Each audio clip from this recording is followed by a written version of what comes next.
All right, so we have them all cut up. They're all labeled. So we know exactly which piece is going where. So those are all the pieces that we needed.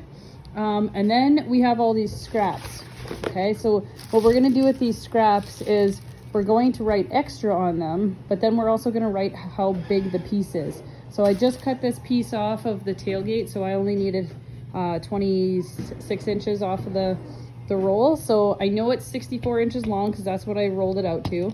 So I'm gonna write on here extra, but I'm gonna write 64 by 32 on the piece of tape. So that way, when I'm going to look for a piece for something later, I don't have to roll it out to measure it. I already know what it is by just looking at the piece of tape. So I'm gonna do that with this piece too, and then also with this piece. So now that I have all my pieces cut, I can cut all these and mark them, and then I know exactly how much leftover I have. So out of this entire truck though, I only had 3 scrap pieces. This is the biggest scrap piece, but it's because I couldn't fit anything else beside it, just because it was just over that halfway mark, so, or just under the halfway mark, but everything else was over that halfway mark.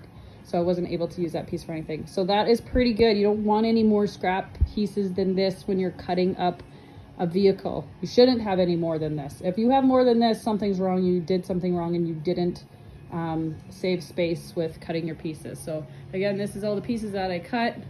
I'm probably actually going to use one of these pieces, probably the skinnier one, for my door handles, because I have to wrap those. So I might just leave that one out.